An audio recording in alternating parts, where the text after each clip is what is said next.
Merci Sylvain, Nadia, c'est très agréable d'être ensemble aujourd'hui. Euh, Est-ce que je peux avoir ma première diapo? Voilà. Donc on a chacun pris un angle différent de description à l'occasion de cet anniversaire. Et moi j'ai voulu essayer de lier deux éléments qui sont assez distants, c'est le laboratoire et les patients, en insistant sur le fait que notre recherche, elle a toujours pour but d'améliorer la qualité de vie, la survie et tous les bénéfices possibles pour nos patients dans le cadre d'une structuration d'un réseau très ambitieux. Alors, comment tout a commencé? Euh, Tout a commencé avec des associations de patients. Et on a entendu tout à l'heure Anne-Sophie parler de la mucoviscidose, des syndromes hémorragiques, de la maladie de Charcot. On verra tout à l'heure Agnès nous parler de l'avenir. Mais les associations de patients sont essentielles à la structuration et au plaidoyer et à la sensibilisation en faveur des maladies rares. Et quand on regarde notre histoire, et moi j'ai la chance d'avoir l'âge d'avoir vu quasiment toute l'histoire de la structuration de l'hypertension pulmonaire, parce que cette maladie-là n'existait pas avant, c'était une réelle maladie orpheline. Maintenant, c'est une maladie rare très puissante avec des réseaux très structurés. Bien, le premier groupe de soutien de patients a émergé dans les années 90, aux États-Unis en 91, en France. Hein, c'est un des pays les premiers au monde à avoir développé une association de patients en 1996, et en Allemagne la même année. Et de nombreux autres pays ont suivi. Maintenant, on a à peu près 90 associations de patients dans le monde et elles sont même structurées sous forme de grandes méta-associations qu'on appelle Umbrella Association aux États-Unis, en Europe et dans le monde. Ce qui est important, c'est de savoir que quand il n'y a pas d'association de patients, les malades sont réellement dans une situation d'orphelin. Et ils sont sous dépendance de tuteurs, hein, qui sont souvent les médecins, parfois personne. Et j'ai cette année publié avec une collègue du Mozambique, dans une grande revue, un article qui montre bien que quand on est au Mozambique ou en France, ben, on n'a pas la même chance par rapport à ces maladies, mais il y a aussi d'autres priorités, bien sûr, dans les pays comme le Mozambique. Et donc, dans les pays occidentaux, et de plus en plus dans les pays proches des pays occidentaux, on a une structuration des associations de patients en lien avec les professionnels de santé et les chercheurs, et bien sûr aussi l'industrie pharmaceutique. Ça, j'aime bien cette photo. C'est comme ça que tout a commencé dans l'hypertension artérielle pulmonaire, à une table de cuisine. Judy, Dorothy, Pat, Teresa. Voilà, c'est les 4 personnes qui ont fait The Kitchen Table. Et c'était la première association d'hypertension pulmonaire en Floride en 1991. Vraiment, on a fait un grand chemin depuis. Mais c'est grâce à elles et grâce à leurs familles et à leurs amis et aux médecins et aux industriels qu'on a pu construire quelque chose de beaucoup plus structuré et impressionnant. Donc cette photo, elle est fondatrice. Et ensuite, vous avez la première association européenne, PHA Europe, créée en 2003. Et ce monsieur, Léo Quackenbos, que je connaissais bien, et qui avait été le premier président de PHA Europe. Et en 2006, à Varsovie, on avait une grande réunion avec lui et on avait décidé de présenter pour la première fois un questionnaire auprès des patients pour savoir quelles étaient les priorités des patients. Et donc ce questionnaire, à l'époque, hein, il y a maintenant presque 20 ans, avait regroupé les réponses de 83 patients de 5 pays. Ils étaient tous membres d'une association, ils avaient tous une hypertension pulmonaire, et c'était plus d'hommes que de femmes, ce qui est assez rare dans l'hypertension pulmonaire. Et ils avaient eu des interviews en face à face. Donc c'est assez intéressant. Et donc les 5 pays, c'était Allemagne, France, Italie, Royaume-Uni, Hollande. Ces 5 pays majeurs en Europe. Ce qui est intéressant, on ne va pas faire en détail tout le questionnaire, mais c'est toujours intéressant quand on s'engage de savoir ce que souhaitent nos partenaires. Et la première chose qu'ils souhaitaient, c'était ralentir leur maladie. Parce que c'était une époque où il y avait peu de médicaments, mais il y en avait quand même. Mais surtout, ils sentaient que cette maladie, elle les amenait rapidement à quelque chose d'irréversible. Donc c'était la première priorité, ralentir la maladie, bien sûr guérir, etc. Mais ils étaient raisonnables. Et qualité de vie. Qualité de vie, c'était encore plus nombreux. 70% des patients voulaient une meilleure qualité de vie. À l'époque, les seuls traitements approuvés étaient soit des comprimés, soit des traitements intraveineux avec une pompe. Donc c'était quand même une sacrée lourdeur. Et donc la qualité de vie, même s'ils allaient un peu mieux, elle était impactée par la complexité des médicaments administrés. Je sais que dans la salle, il y a des infirmières du réseau et du centre, et elles savent mieux que moi ce que ça signifie que d'être, on va dire, associé à un médicament administré 24 heures sur 24 par une pompe. Et une de nos ambitions, c'est de faciliter leur vie. Alors ensuite, on a encore avancé. Et comme vous savez, on a un rôle majeur dans le Congrès mondial de l'hypertension pulmonaire et dans l'association, dans la Société européenne de pneumologie. Et dans nos actions collectives, on essaie de mettre les patients toujours au premier rang. Donc cette diapositive résume ce qui a été fait au mois de juillet à l'occasion du Congrès mondial de l'hypertension pulmonaire. Vous voyez en haut à gauche que la première fois qu'on a parlé d'hypertension pulmonaire à l'OMS en 1960 comme complication des maladies respiratoires et ensuite en 1973 comme complication des médicaments coupe-faim. Donc quand même au départ, nous étions réellement orphelins, toujours associés à un événement. Et ensuite, à partir de 1998, tous les 5 à 6 ans, nous avons eu des congrès mondiaux. Et moi, je suis très, très heureux d'être le président de l'association du Congrès mondial de l'hypertension pulmonaire. Et donc, on s'est réunis au mois de juin-juillet, donc fin juin, début juillet, pour présenter toutes les innovations dans le domaine de l'hypertension pulmonaire. Et on a mis un point d'honneur à commencer le congrès par le groupe de travail des patients. Et vous voyez en bas à droite, c'est publié maintenant depuis 2 semaines, un mois même, explorer la perspective des patients dans l'hypertension pulmonaire. Premier article du journal, première intervention en public sur un congrès de 3 jours avec 1500 participants. À l'OMS en 1973, il y avait 13 membres du comité et 6 membres associés. Donc là maintenant, on a un très fort impact. Alors maintenant, grâce à ce groupe de travail, grâce à la puissance des associations de patients, on sait ce que les patients souhaitent. Et ils veulent déjà, et merci au ministère, à Anne-Sophie, ils veulent d'abord des gens qui connaissent leur maladie et qui sont capables de leur apporter quelque chose d'experts, hein, c'est un mot que j'emploie pas beaucoup, mais au moins de spécialisés. Et donc, on a Pulmotension depuis 2004, donc depuis le début, le centre de référence de l'hypertension pulmonaire, intégré à la filière en 2017, et avec le RN-Lung, donc le réseau européen de référence, depuis 2017, où nous avons un rôle tout à fait majeur. On a, deuxième réponse des patients, ils veulent des modalités de diagnostic et des modalités d'expertise accessibles à tous. Ils veulent des médicaments et des interventions, parce qu'il n'y a pas que des médicaments, accessibles à tous. Ils veulent des équipes multidisciplinaires, comme l'a dit à l'instant Anne-Sophie et Vincent, et ils veulent avoir une voix.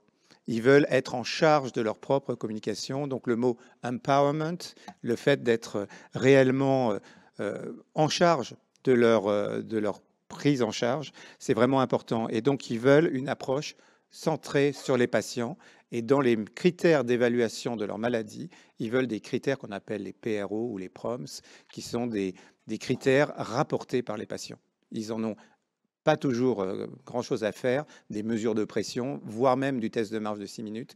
Par contre, qualité de vie, expérience personnelle, familiale, sociale, c'est très important. Donc j'ai mis moi aussi la carte, parce que vous êtes tous des acteurs éminents hein, dans la prise en charge de l'hypertension pulmonaire.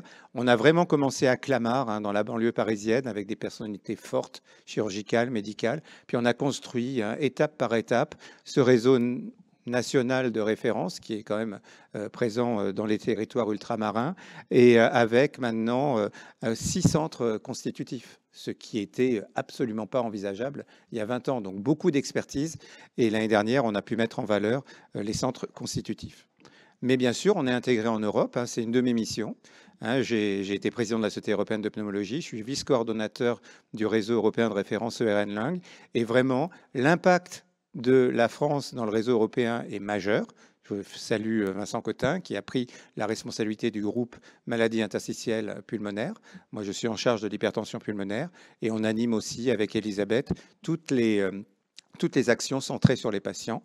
Donc voilà l'Europe. On pourrait dire que la France est peu représentée, mais elle est représentée par ses centres coordinateurs. Donc on est en fait vos représentants au niveau de l'Europe. Et si on faisait une carte réaliste, il y aurait beaucoup, beaucoup de centres en France, mais les rapporteurs sont les deux centres de référence.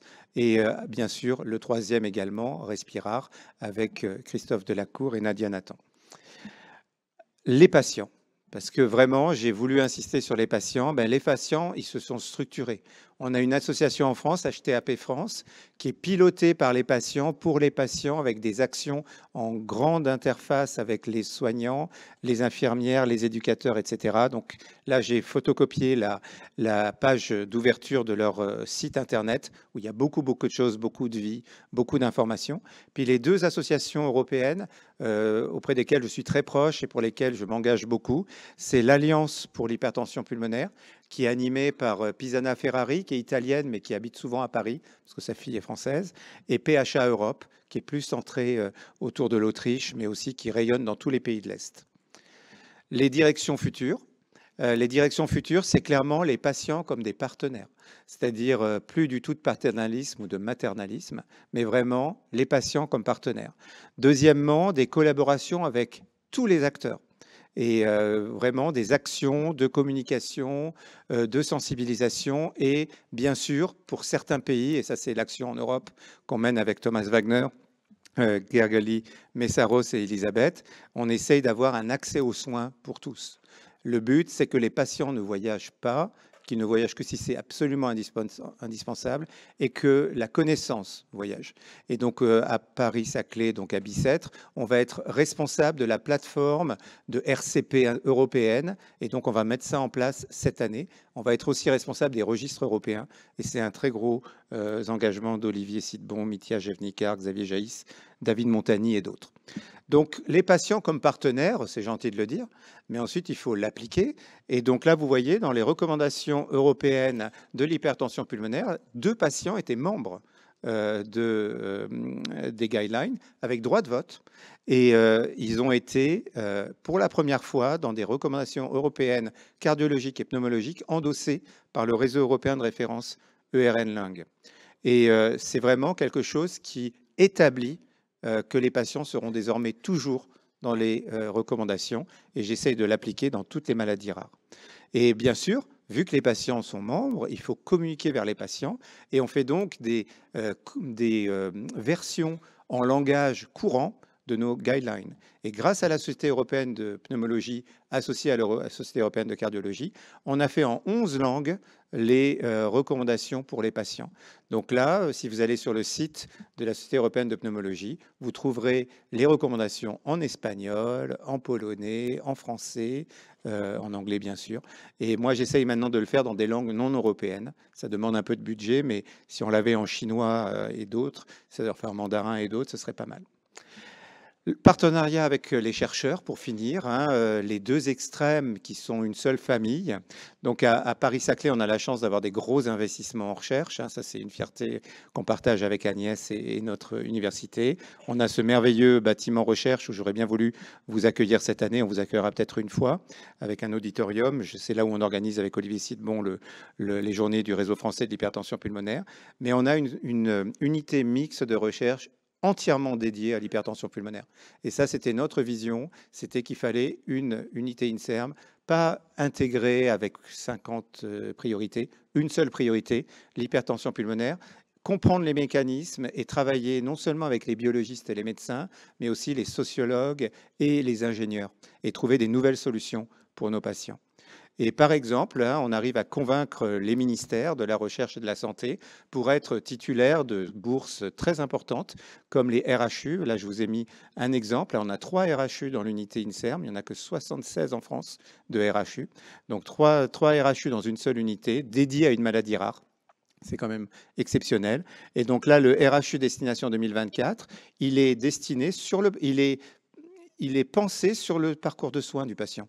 C'est quelque chose d'assez rare. Hein. C'est un programme avec des industriels et des académiques et des agents de la société civile qui est centré sur un parcours de soins du diagnostic, donc détection à gauche, jusqu'au suivi du patient, après avoir implémenté une intervention thérapeutique, qui est une intervention par l'association d'une radiologie interventionnelle et d'un médicament.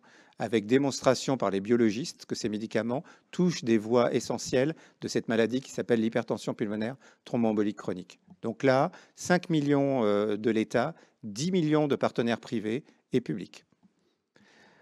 La dernière chose, si les patients sont vraiment des partenaires, ils doivent être dans les comités directeurs des essais thérapeutiques. Ils sont dans les comités directeurs du RHU Destination 2024 et il faut mettre leurs priorités, donc les questionnaires de qualité de vie, pourquoi pas en critère principal. Et là, j'ai mis 4 articles qui sont intéressants parce que en haut à gauche, le Lancet Respiratory Medicine nous avait invité à faire une perspective sur qu'est-ce qui va venir dans l'avenir. Et bien sûr, on avait mis une patiente dans les auteurs.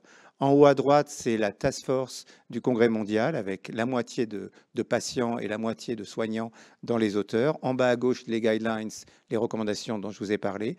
Et en bas à droite, un essai thérapeutique randomisé contrôlé avec un patient dans le comité de direction du protocole, un représentant de PHA Europe. Donc, dernière diapo. C'était en 1976, il y a eu beaucoup de temps qui s'est passé depuis, mais le professeur Slack avait écrit « Le patient est la plus importante et la moins utilisée des ressources dans le soin ». Je crois que maintenant, on n'en est plus là, grâce aux maladies rares en grande partie. Et donc, je vais laisser la diapo parce qu'elle est prise en photo par Anne-Sophie. Et donc, j'espère qu'on pourra travailler ensemble encore de nombreuses années. Je vous souhaite beaucoup de succès dans vos carrières respectives. Voilà, merci.